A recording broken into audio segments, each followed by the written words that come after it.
This is Throwin Down with Jess and Lily. That makes no sense. You can be funny and not be offensive. The same way this is your workspace, this is my workspace too. It's never just sports. It's never just sports. It's never just sports. You'll be a little smarter, and we'll be a little smarter, and it'll be great. I was close to being right. You know what's interesting? If you don't agree with this, then just turn us off. Ooh, all right. On that note, We're throwing down. Hey everyone. Welcome back to Throwin Down with Jess and Lily. I'm Lily Caffrey-Levine. I'm Jess King. And we are going to jump right in with a very celebratory episode of Thrown Down, talking about some of the greatest of all time, not the, but some of the, because I am choosing to not get into that today. I'm opting out of that narrative, and that is okay.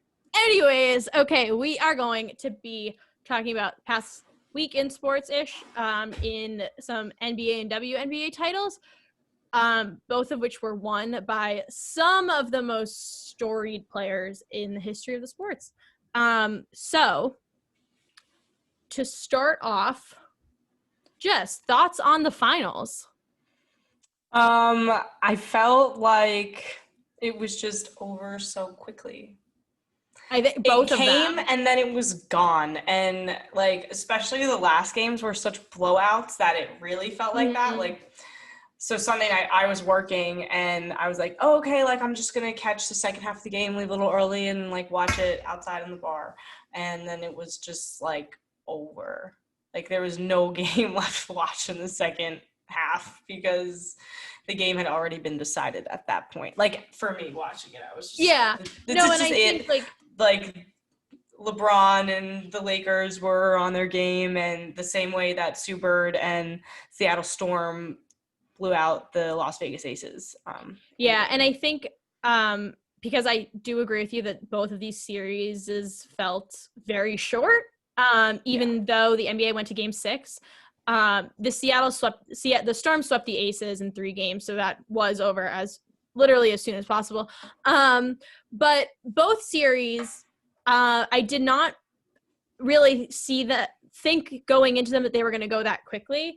Obviously, there were a lot of questions with the Lakers and the Heat, and what Jimmy Butler and all of them were going to be able to do. And I think they put on a fantastic game.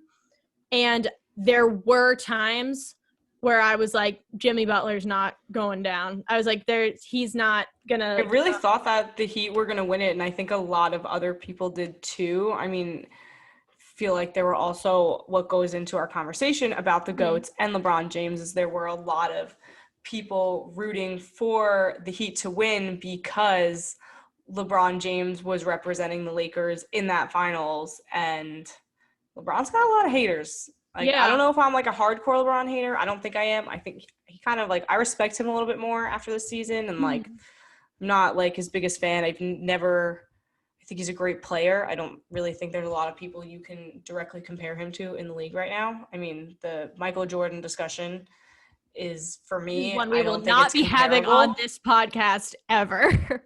I just don't think it's like comparable. I'd never choose to argue it personally, really, like in my life, because the NBA is a completely different game now.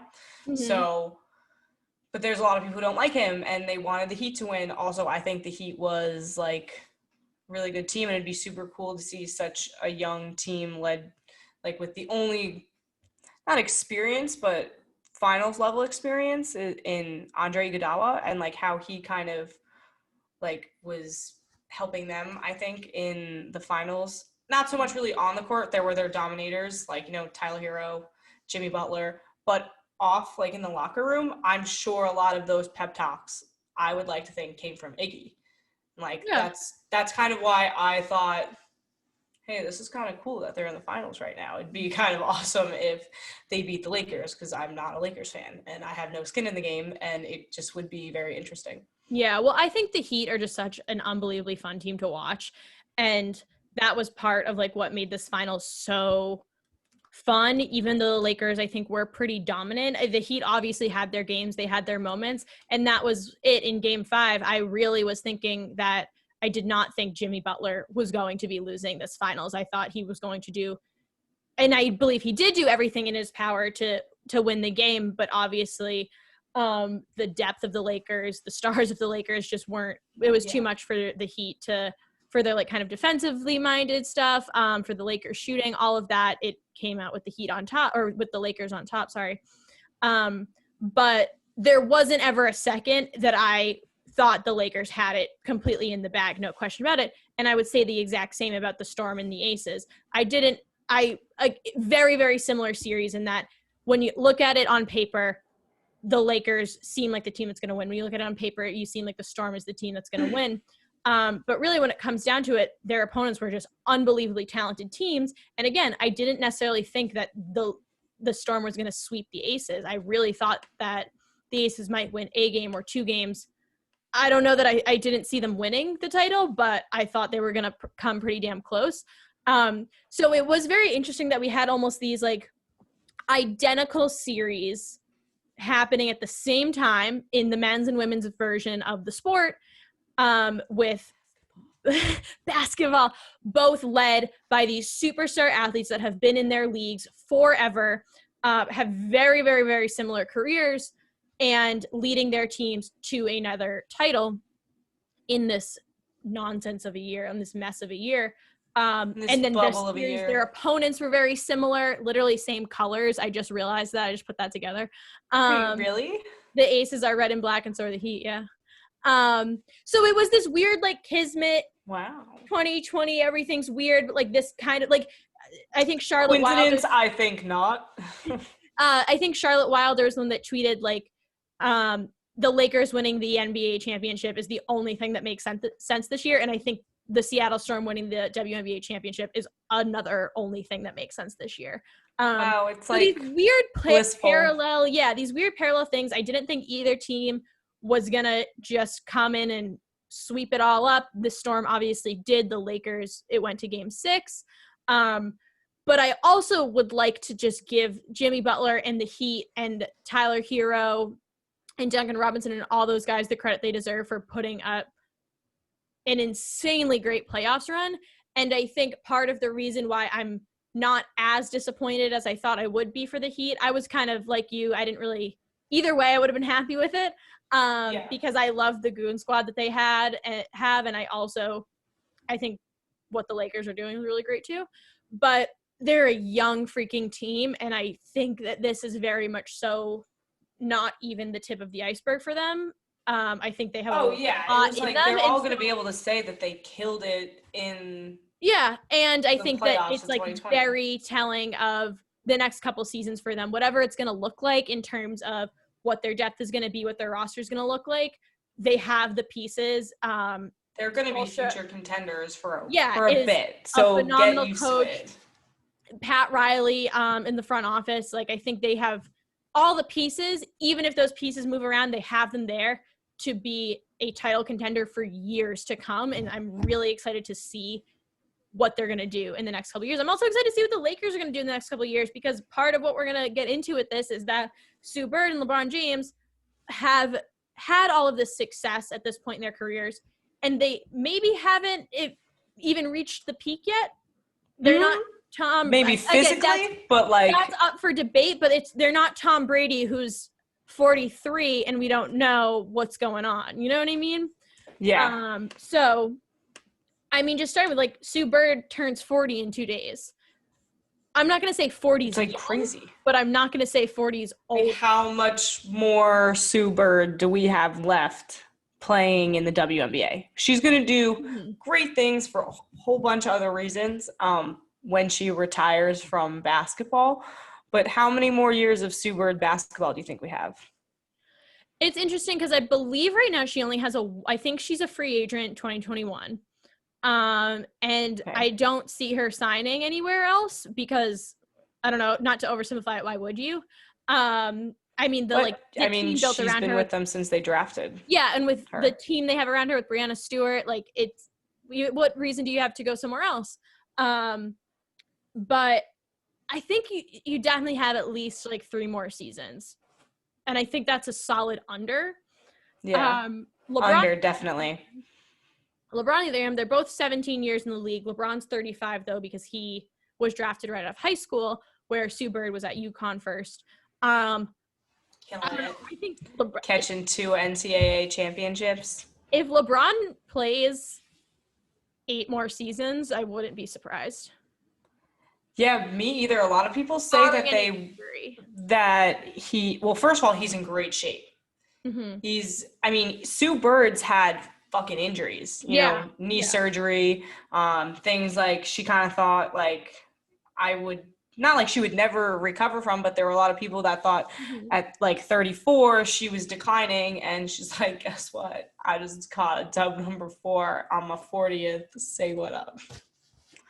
But LeBron, he could play. He's never really been, knock on wood, like super seriously injured. I don't want to like call out, jinx something, and then be hated on by Twitter forever. Like, no, but he's not like Steph Curry, who's had his injuries, who's had his time. I mean, LeBron's been injured. He's been out for a little while. I think it's also worth noting that I'm like you. I'm not a LeBron apologist. I'm not going to say every single thing he's ever done was the right move. It's not my place to say, and I don't really have an opinion on it. But I will say that LeBron has grown on me a lot in recent years. I think the way he has been able to lead different teams under different circumstances is very impressive, and it's not something that a lot of players can do. I also think that, and this is less basketball related, his community efforts, the way he presents himself to fans, to the community, is something that I think is extremely impressive. And I think he does see the bigger than basketball side of things. And I think that comes with maturing and growing in the league. And since he's done that, I've honestly really, really liked LeBron. Where before I was kind of like, okay, this guy, the whole like not 1, not 2, not 3. I was like, all right. I was like, you're going to the Heat. You're trying to recreate the big 3. We know what you're doing here. All right. And then going back to Cleveland and winning the title, it's all very endearing. It is. It's very nice, very endearing. But I think like he has matured both as a player and as like a person, as we all do. And that has made LeBron, to me, extremely likable. And I think Sue Bird has maybe always been super likable, because I don't think she ever had that like, I'm the king mentality about things the way LeBron did. Definitely. And I think, so for me personally, it's not like, so with LeBron James, it's so hard to be like, I didn't like LeBron. My feelings about him is like, I'm not a diehard fan of LeBron James. Mm-hmm. Maybe it's because I don't really give into the hype, and sometimes I do see like things that I don't like about his basketball style, which is most importantly is like the lack of effort on defense because of his I'm the king mentality. It's just something that doesn't sit right with me. But I will also say that I don't think that there's anyone in the NBA right now that I would have a conversation about comparing like against him, and like in terms of who's the best. Like I think that currently playing in the NBA, LeBron is the best. I mean, like I said earlier, the Michael Jordan situation is completely different, and that's not even like what I want to talk about right now anyway. I think there was a time for sure that Steph Curry was in that conversation. I think in recent years, physique also, even like strength, ability to like. But let's talk about like take just the ball right to now. You and I, and like they both are point generating. Like they generate so many points for their team, and they have played at the highest level. But like, I'm talking like his build, everything about it. Like, I just think that. Well, you and I talked about this earlier, and I think my answer, because you asked like who would you say is like comparable to LeBron in the league currently, and I gave a fake answer to get out of it. It's totally cheating, but I think there are players that have comparable talent levels in certain skills, but not all of them. Like, I think that there are players who shoot just as well as LeBron. I think there are players that guard just as well as LeBron, if not better. I just don't know if all of that is in one player. I think you could build a LeBron 2.0 with the skills. If you had, like, if you could pick 5 players and, like, could build a better player than LeBron. But it's the fact that, like, we can't find somebody that's like LeBron right now playing that makes him good. And I'm sure maybe not, I'm sure two chicks somewhere on a podcast, not a podcast, we're talking about this one day with Michael Jordan and said the same thing. So I think they're both like great. It's just a lot of the distaste that I think people get from LeBron. And although basketball is a business, him bouncing around to other teams searching for a ring, but like that's like, this is his job, playing basketball, like it's his hustle, whatever. But Sue Bird, on the other hand, in terms of likability across the public, would be that she's been with the Seattle Storm since she was drafted first overall. For the majority of their life as a WNBA team. Their organization. And I also do want to give Sue Bird to like, I think my only real ever problem with LeBron, not that it even matters, was the bouncing around thing. Because I was always like, stop going to the super team to win your title. I don't know why it bothered me. It's this. Well, it's no, just it did, like, but it did to me too, because I was like, if you're gonna have all this talk about how you're the greatest, be the greatest and work with what you have. Don't keep moving to find something better. And again, even like last year, we also talked about this. The Lakers missed the playoffs last year. They didn't have Anthony. And again, I'm not an NBA coach. I'm not an NBA player. This is just how I see it. When I was older, I like understood it a little better. You and I talk a lot about how like athletes are people and they're not just athletes. And it was when Kevin Durant left OKC that I really had this like realization where I was like, NBA teams, you think of the team like OKC, and I'm like, that's in Oklahoma. Like that team isn't like, you gotta live in Oklahoma if you're on OKC. And that was the kind of moment for me. I was like, yeah, I'm obviously going to San Francisco. And it was this kind of thing to me where I was like, maybe LeBron doesn't want to live. And this isn't the reason he left the Cavs. I would love to live in Miami Beach. I'll be honest. Like, LeBron's from Akron. Does he want to live in his hometown for his entire life when he's one of the greatest NBA players? Probably not. And that's not necessarily the reason why he left, but I think that there's an aspect to that. And I think there's an aspect to, this was a lot of speculation of is LeBron going to LA so that he can further his career after basketball, get into the Space Jam 2 thing, all of that, be in Hollywood. And I don't hold that against him at all. Like, yeah, you're a major, major celebrity. LA is kind of the place to be for that. And if they have a fucking great basketball team too that you can build a great team around, then why the hell not? So be it. So that was kind of the way I saw it, and I disagreed with it. I then kind of came around and understood it, or maybe tried to understand it a little bit better.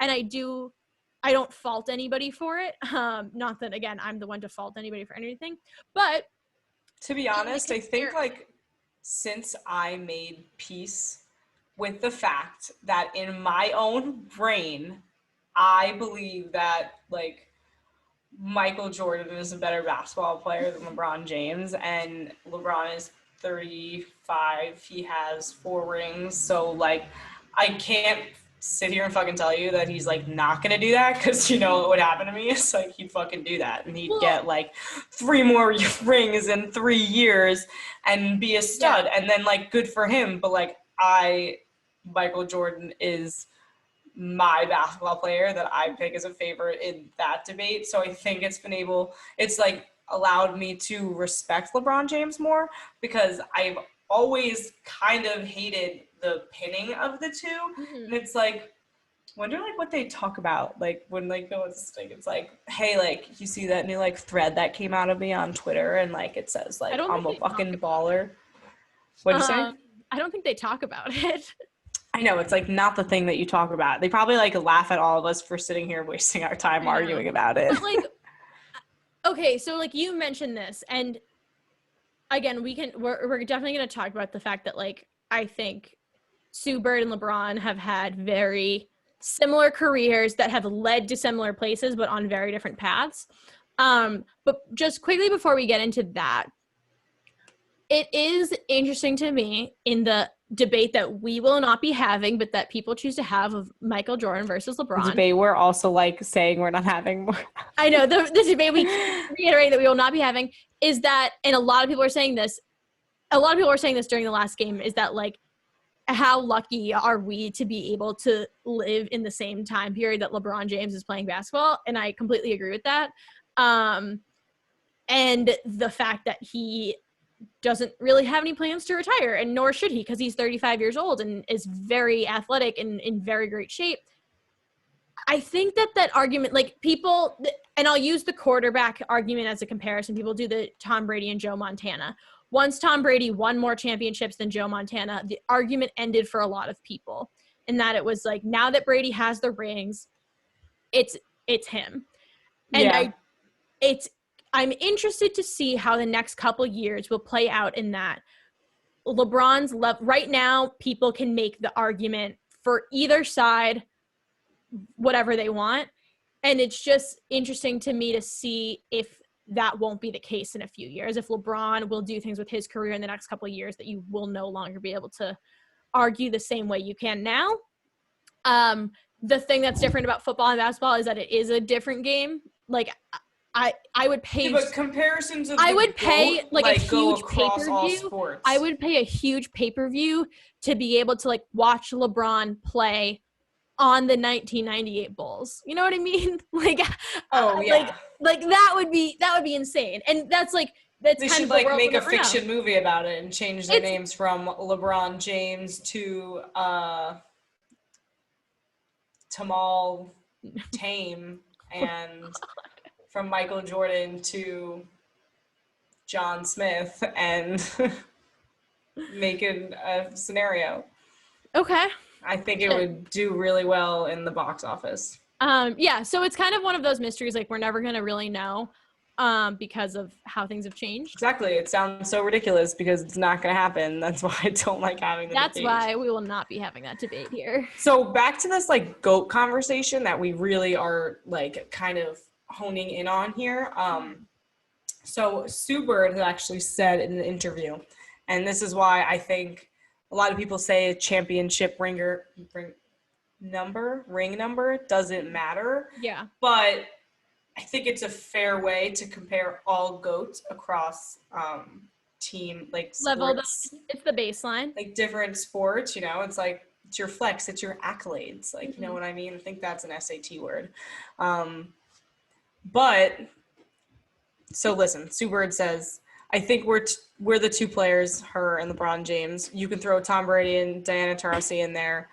Us four are kind of in this elite company of people who are closer to the end than the beginning, but still able to have a huge impact on the game. And I mean, I think anybody who's ever fallen under that category in terms of the history of sports, any athlete, they are GOATs in my book. And I love that quote from her because like that's kind of what they're doing. They're still always going to be talked about in conversation from before they retire, when they get to the later ends of their careers, when you think you're going to, and then well after, like a lot of great players that we know that whether they're trying to be in the limelight or not, and whatever they choose to do after they retire, is that they're still talking about them and how they shaped the game of whatever sport they're with. Yeah, I think there's definitely something to be said about like the longevity of a career, of like not how much of an impact you were able to make, but how long did that impact last? How long were you able to make that impact? Because you can do what LeBron James and Sue Bird and Tom Brady have done on a team for 5 years, but I think it takes a hell of a lot more to do it for 20 years. Yeah. And I mean, listen, like they've had careers almost longer than I am years old. So not to make anybody feel old, but like that's saying something of like, think of all the things that have happened to me since I was born, like that they've been playing their sport for that amount of time. And they so old, huh? But the thing that's so freaking crazy about Sue Bird and LeBron James, we don't know what's going to happen with Tom Brady with this Buccaneers thing. I'm so honestly sick of talking about it. You don't want to talk about it anymore? How are you feeling? Honestly, I did not want to talk about it, but it was just like, let's watch the season, see what happens, and then we can talk about it. Not this like. Do you feel like disappointed? No, I honestly like I don't. No, by his like performances, like when he does bad, do you still want him to like have a good game? Like, do you support him now that he left you? it's not like I don't not support him, but I don't like I don't watch Bucks games to be like, okay, let's go, Tommy. But like if it's the 1:00 game, I watch it, and I would rather root for the Bucks than like the football team or like the Dolphins or whoever. You know what I mean? Like Bucks, Patriots, you're rooting for. I have more of an attachment to the Bucks. I have the most attachment to the Patriots. I have more of an attachment to the I really liked the 49ers when I was a kid. The 49ers, and then the Bucks I have more of an attachment to than any other football team. So it's like if it's the Bucks versus anybody other than like the Patriots or the 49ers, I guess I'm rooting for the Bucks, but I also You're like, go Tom, throw that football. I also have like a detachment to it where I guess I'm just more so interested to see what happens. The way that you watch a football game when your team is playing and you just feel it in every bone of your body, like when it's a close game and there's like it's the 2-minute warning and you just feel it. I don't I don't feel that way about watching the Bucks play. Like I just don't. Like I don't feel any physical. Should have been in a bar in New York when the Giants lost to the Cowboys on Sunday. It was like tough. Oh my God. Everyone tweeting about that game, because I follow a lot of people from New York because we went to school in New York. Yeah, it's so funny to be us. I don't know what you guys are gonna do. If you guys can't see this, I'm wearing my bright orange Knicks hoodie. Like, you know what, Jess? If we were doing this podcast in like 1995, that would be so cool. The roles would be reversed. I'd be miserable. Yeah, and guess what? We're not though. Add that to the list of things I need and can't change. It's not 1995 anymore. Yeah. So. What were we talking about? Oh, Tom Brady. Yeah, I don't. I'm really depressed about living in New York. Like, I don't really feel any sort of investment about it. But, it like is when he loses. Like, are you like sad for him? Oh, I don't care. Like, I don't care. It doesn't. Honestly, I'll be honest. I am when they lose, and this is the serious truth. I am more sad for Dave Connolly than I am for Tom Brady. Because Dave loves this football team with everything he has. So I'm just like wondering, because remember when we did our capping project, Lily, and we had to dive into the idea of how. Just like for background, capping is this thing we had to do senior year of college where we had to do like a giant thesis or research project. Okay, what's your question? So we looked into the idea of how fans connect with like a team or an organization. Or are they like diehards for a certain player that has represented their favorite teams for X amount of time? Yeah. And you are more of a Patriots person than you are a Tom Brady fan but he's been there for a bit while you've been a fan. Yeah, I mean, Tom Brady was like not just, I mean, this is going to sound so like obnoxious, Boston. Like he was a huge part of my childhood. Like, no, seriously, like a lot of my childhood memories are like watching Patriots games, and every single one of them. Tom Brady started in 2001. I was 3 years old. That's what I'm saying. Like, you don't feel like any type of way about him. I don't remember Drew Bledsoe. Like every football memory I have is based around Tom Brady until this year.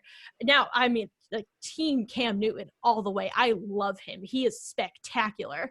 But no, my allegiance is not to Tom Brady. It is to like, yeah, it's to the your team. allegiance. I like that you use that word. Like it's like I'm a Patriots fan. Tom Brady's no longer on the Patriots. I wish him well. It's interesting to watch because like no one thought this would happen. So I'm curious always. It's like what's gonna happen next. So yeah, no, I don't feel any like holding out. You don't like you're not like in your bag over it. No, not at all. I honestly don't even know what that means. Like so I've actually heard like conflicting things about it, and I think I say it like in your bag, like you're sad, but other people say like get in your bag, like it's like I think a good thing. Doesn't it have something to do with making money too? Is that So that's why I think people think it means a good thing, like okay. Oh, get your bag, like make that money. But like I'm not cool. I kind of has a negative connotation around the saying, so it's like you're like sad, like you're in your bag. Anyway.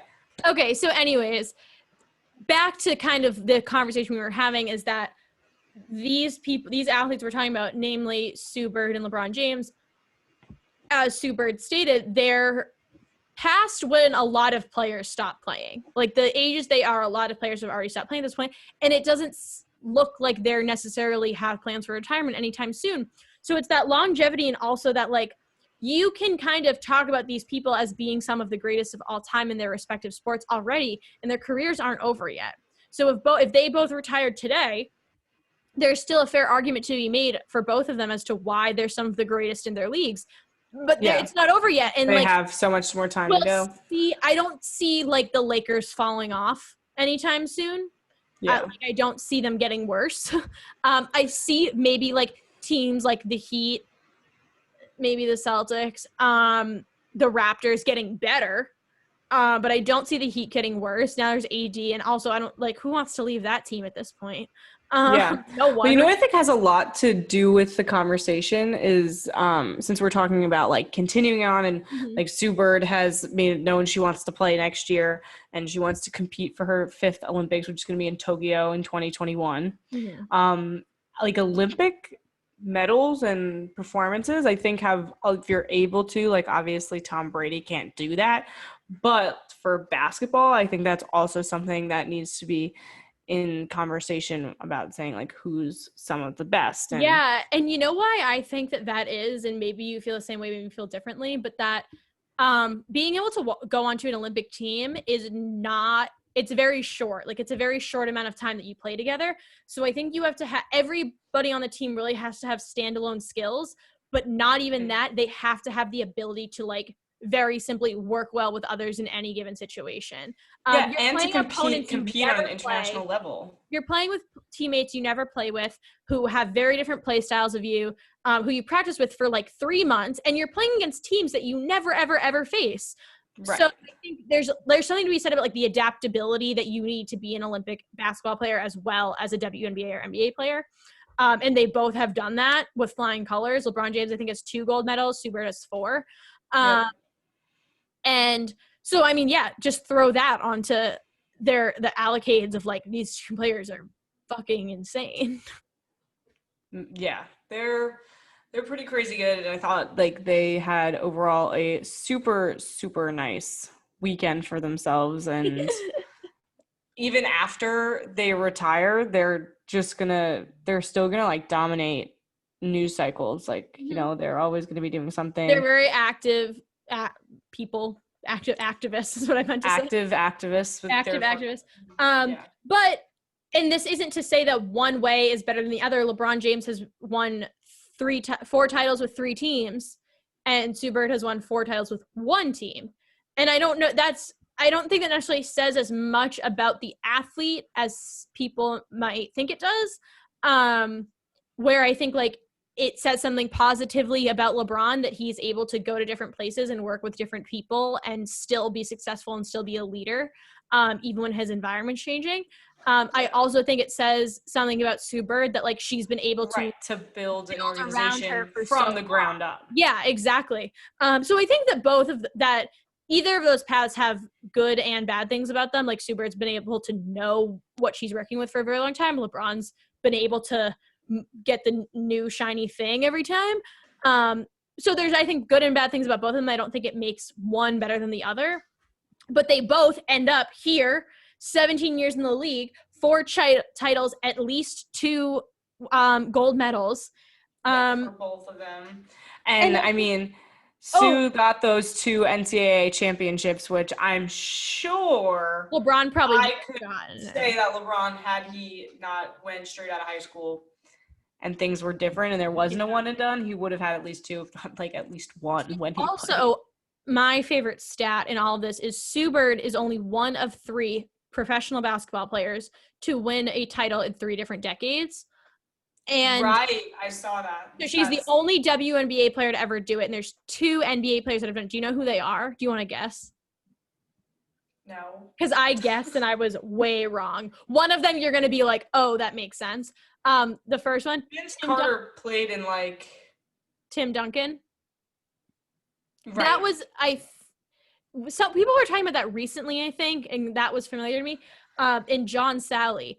I thought it was going to be Bill Russell for sure, because I was just thinking like mathematically, if you've won 11 titles, there has to be minimum 2 decades in there. Bill Russell. Yeah, 2 decades. But what wasn't it, 3 or 2? Bill Russell's only won in 2 decades. Right, and the thing is, And like, John having Sally, 3. Tim Duncan, and Sue Bird have all won in 3 different decades. 3. Okay. No, because Bill that's Russell. No, because he just won in 2. He won 11 titles in less than 20 years, which is crazy. But because it's also like the decade just started, you know what I mean? So that's like this year is what makes it because the decade just started. Playing the system, loopholes. But I think Tim Duncan won in 98 or 99. So the tail end of that one, early 2000s and 2010s. Yeah, you have to catch it somehow. It's not like you can just play it for like. You can't just play for 30 years. years. Yeah, it has to always. I guess Sue Bird and LeBron James are going to tell us if we can. Crazier shit has happened in 2020. When did Tim Duncan? Now I want to find out. I'm looking it up right now. From 1997, he played to 2016. Okay, so he won late 90s, early 2000s, and then. Oh, he's from the Virgin Islands. Did not know that. You learned something. Are you on Wikipedia? I am. I just went on Google. I'm on Wikipedia. So, like, I think kind of like wrapping this up, Sue Bird is the definition of a franchise player in any meaning of the term. 100%. Where I think LeBron James is more so like the definition of like a star. You know, does that make sense? Yeah. I totally get what you mean. Because I don't think you could call, like, LeBron hasn't played on one. I don't know how to explain how I get what you mean, but I get what you mean. What I mean? Yeah. I get what you mean. I mean, but like, I guess the fun part of this conversation is that it's not over. We're not like talking about the end of either of their careers. So like, I guess like I'll see you in a year and we can see what Sue Bird and LeBron James have done in that time because it's likely that it'll be something. They're going to kill it. Like they're not, yeah. And they just, I don't know. I guess we'll wait and find out. I can't even. Can't even fathom it. I just can't even. Right now. Just can't even. All right. So housekeeping things. We're gonna start wrapping up with our moment of the week from last week. Yes. So Lily. Thank you. Applaud to you because Lily is her nomination for the Ocean Spray drinker guy. He's really, by the way, what's his name? Does anyone know his name? I don't. I meant to find it out and I didn't. Ocean Spray, I think, got him a car. Ferrari, actually. Like the whole car was filled with Ocean Spray cranberry juice. All right. Ocean Spray guy name is what I'm Googling. Stall for me. Okay. I'm going to start off by saying my moment of the week for this week, which was the Monday Night Football Mike Williams catch that was just like absolutely insane. It looked like, looking at the photo of it, it looks like he jumps like 10 feet in the air. Maybe that wasn't it, but he jumps insanely high in the air. It was just a phenomenal catch. It was like an Odell catch, like that catch.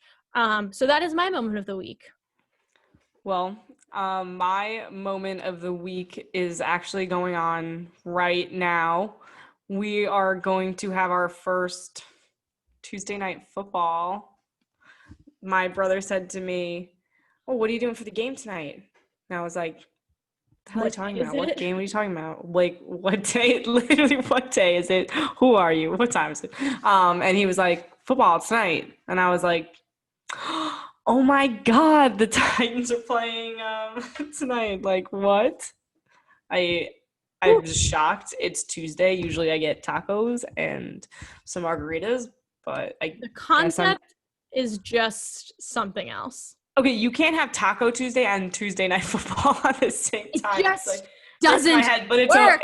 I can't not pick it as the moment of the week. It really doesn't work. So guys, vote on Instagram, Twitter at @Throwin_Down. We will be posting the poll sometime over the weekend. You guys pick them, guys vote them, and we tell you what's up. All right, and so wrapping up with tweets of the week. Jess, do you want to go first, or you want me to? Nope, you go first. You want me? Sure. Okay, not ready. Wait, I lost it. I scrolled too quickly and I couldn't find it. Okay. Someone tweeted, quote, "Let people enjoy things." Like, you know, when you're critical of I don't know, anything. You're like, just let people enjoy things. So it's let people enjoy things. Okay, I enjoy critical analysis and being a hater. And I was hysterically laughing at that for quite some time. Because people are like, you just don't like anything, do you? You're always so mad about something. And I'm like, if you're not mad, you're not paying attention to anything that's going on, because everything is currently infuriating. So I guess this is my reminder to you all to also vote, register to vote, make a voting plan. Link that in the description as well. Jess, tweet of the week. My tweet of the week is not so sports related at all. It's more just me being a chick.